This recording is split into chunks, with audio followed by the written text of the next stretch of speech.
So, we're headed out to breakfast. Yeah, I know we went to dinner last night, but every Saturday, look at all those little nose marks on the window. Every Saturday, we go to breakfast. One of the diners we like to go to here has a breakfast buffet. You know, fat people shouldn't go to a breakfast buffet, but it's our thing every Saturday. And I'm not going to take a picture of what I eat when we're there because I would be embarrassed to show it. But let me just say, it involves a lot of bacon.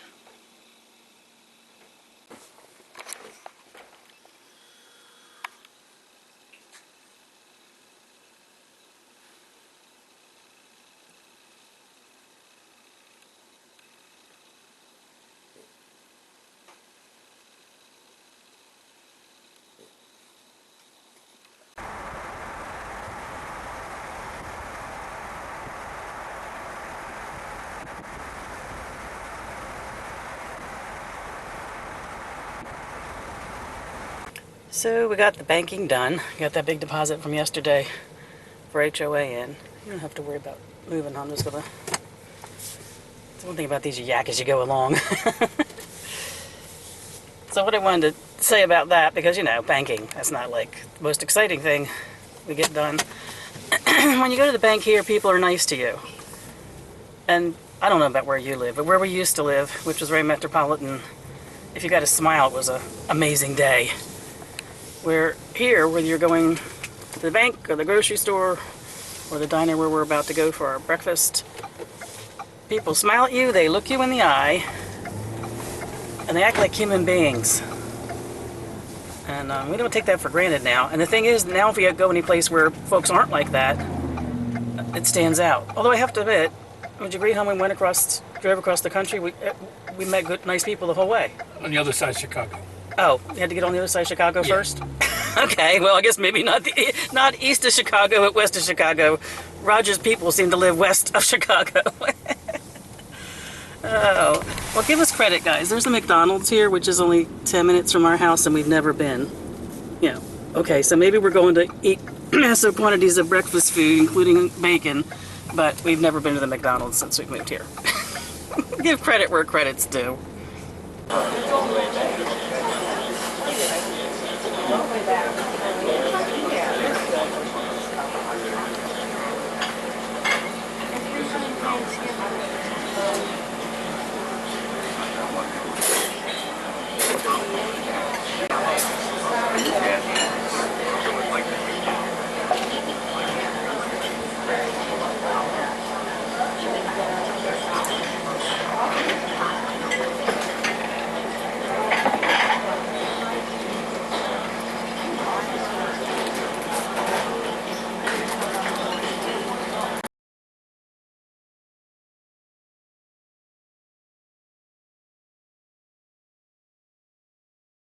So I have kind of a before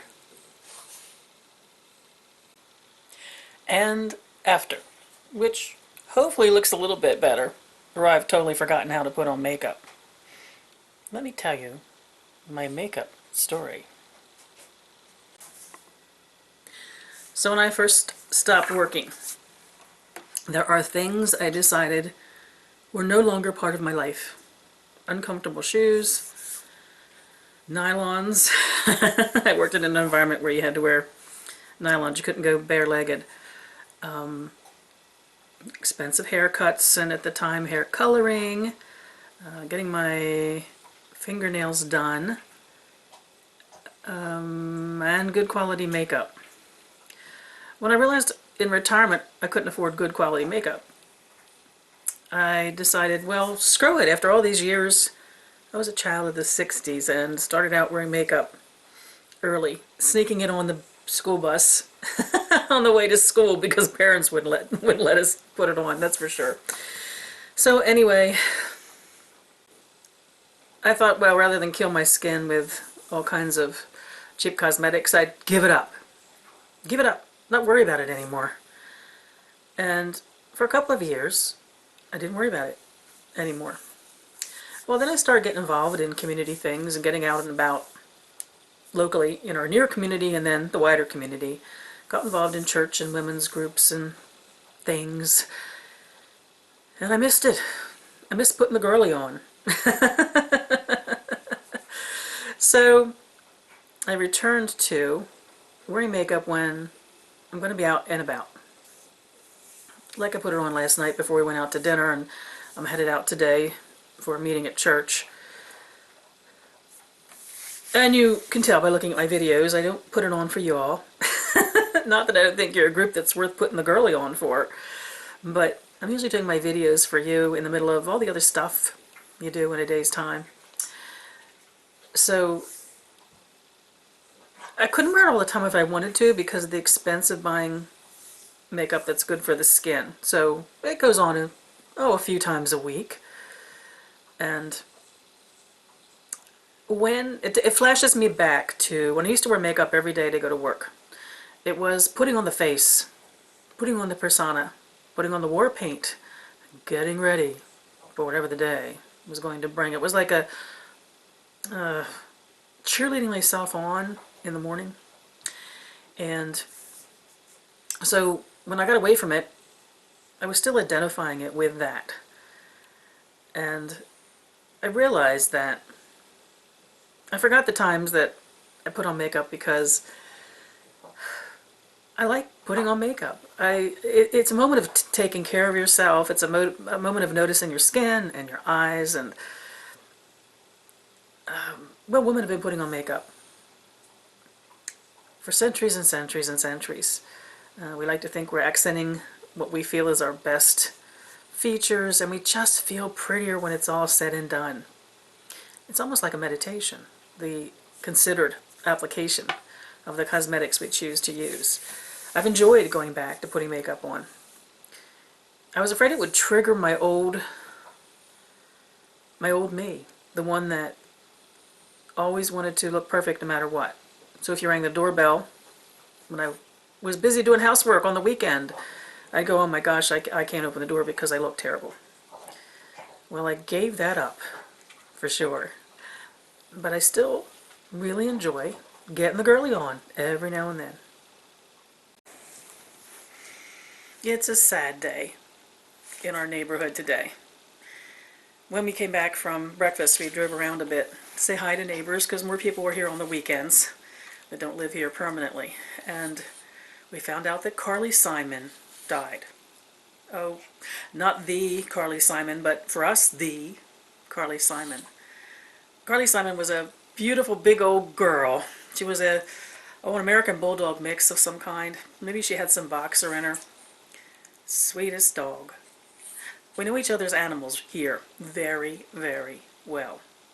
We know each other's kids and grandkids, and we equally know each other's animals. And I loved Carly. She was somebody I could hold in my arms like I did my Georgie. She was about the same size dog. And Carly had all kinds of problems. And we saw her mommies today. And they let us know they had to put Carly down this past week. You know, it was the same thing here on YouTube. Yeah, as soon as I started to cry, look who has to come and see what's going on. I'm okay. I'm okay. Yeah, turn around so I can see the camera.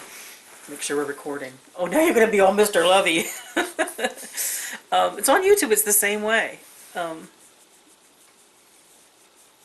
When we lose pets that we've seen on the videos, we grieve for each other. Carly Simon was one of the coolest dogs in our neighborhood, and this summer I'm going to miss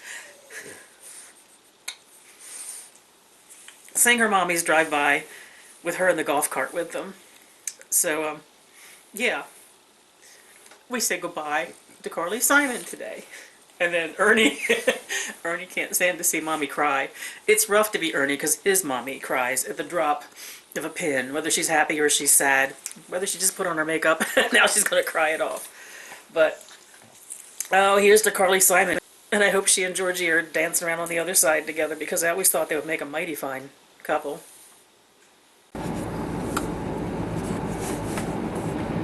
So I'm headed to church. Yeah, I know it's a Saturday. I haven't turned into freaky church lady. Who knows? Life is not over yet.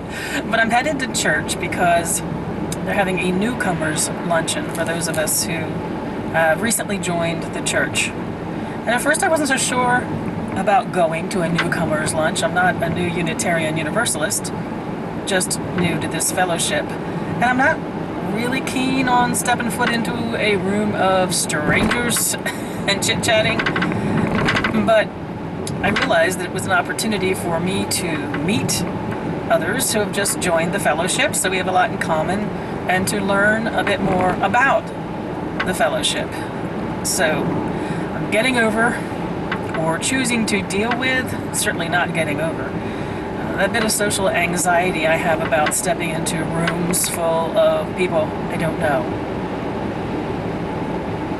I handle crowds fine when there are folks within them that I know, so I can zero in to people to talk to, or just feel like I'm surrounded by non-strangers. But I have a bit of a challenge when it comes to stepping into rooms full of people I don't know. So I'll check in afterwards and I'll tell you how it went. So it was a couple of hours at the UU Newcomers Luncheon, and it was really, really nice. There was an awful lot of people there. It's a brand new building. The church isn't new, but the fellowship just built their first church. And so we're going to see new people who see the church building and join. So I met a lot of people who were already Unitarian Universalists who've moved to the area from other places. Most of them have retired here.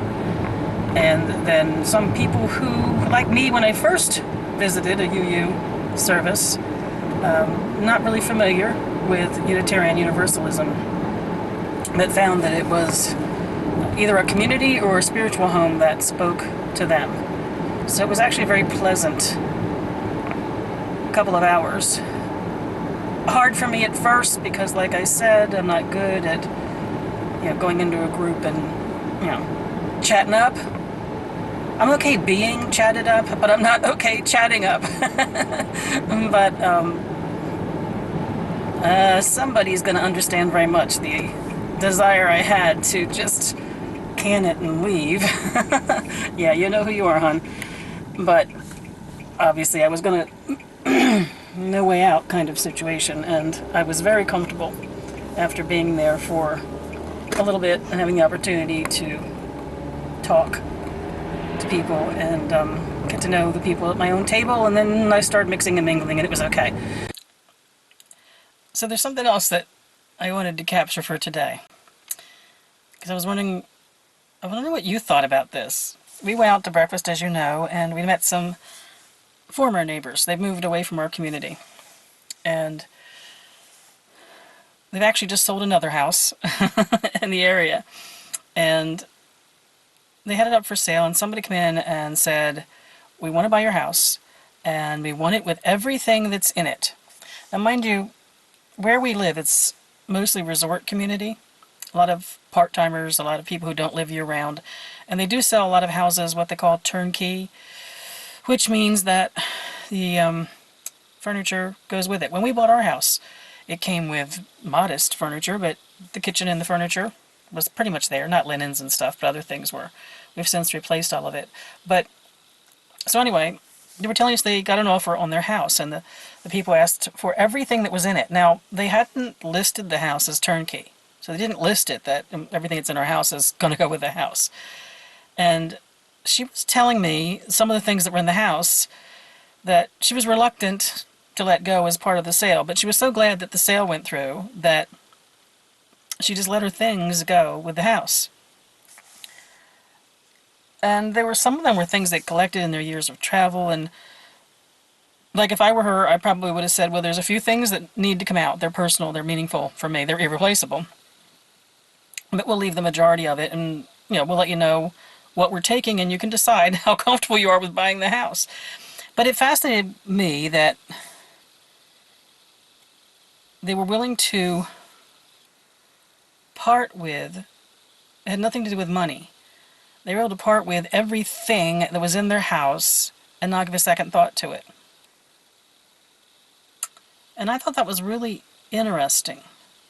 I mean, when we moved here, don't get me wrong, we had to get rid of 2/3 or more of our stuff because we had a good sized house, and now we have a tiny house. And I did fine with getting rid of a lot of things, but I was able to keep the things that mattered the most to me, if you know what I mean.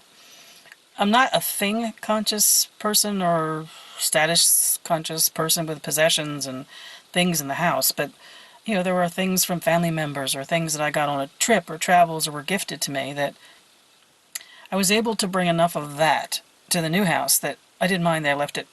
The other things were actually, we estated them out, sold them before we left. But it fascinated me that she was willing, perhaps they were just that eager to sell the house. It fascinated me that she was willing, regardless of any sentimental attachment to things, that when they got the offer, as long as everything in the house went with the house. Well, for instance, if you're a cook in your kitchen, would you really be that comfortable letting everything in your kitchen go to someone else? I've collected the things in my kitchen over the years. Some of them were my grandparents, even my great-grandparents. And, I don't know, it's a whole different mentality for me to think that someone really wants to start over from scratch. Roger thought that might be what it was all about, because they're older than us, so they've been retired for quite some time, and they had several investment properties, and by selling them all, they're going to end up buying one house actually on the beach. And I think he's right. Part of it might be new place in life, new house, let's just fill it with new, bright, shiny, new things. But knowing we gave up so much of what I used to have when we moved here, not Roger, he didn't, when we got married, he came with a suitcase. Really, the man obviously isn't attached to possessions. But I gave up everything I collected in a house for almost 30 years. I just thought it was really interesting. I was wondering, I know we're all different this way, how easy it would be for you. Oh, because of sentimental attachment with some things. Or just because I was thinking of my kitchen and having to start all over again. I was actually rather intrigued. I've been thinking about it all day ever since. Oh, not in a judging way, because I realize we're all different that way. But could you do that? I mean, I hope I'm not someone, I think I've proven I've not, with the way I had to give up so much when we moved here. I'm not a person who's overly attached to things, but if it's a matter of convenience and knowing I've collected things for a certain reason, I found it really fascinating that she accepted the offer on her house, walked away, literally, with the linens in the closets and the dishes in the cupboards and the things they collected on vacations. And Roger says there's probably something else going on that's part of that whole dynamic. But it really fascinated me. I've thought about it several times today. That shows you it's fascinating me. How attached are you to the things in your life? I thought I was much more attached to things than I am. I really thought parting ways with so many of my things when we moved here would be a problem. And it has not been, not in the slightest. And I can see starting over from scratch at certain times in my life. But gifts, things people have given me and things that I got on travels, and I found it difficult to imagine signing away all the things in your life. How would that be for you? This should be the last part of my vlog for the day.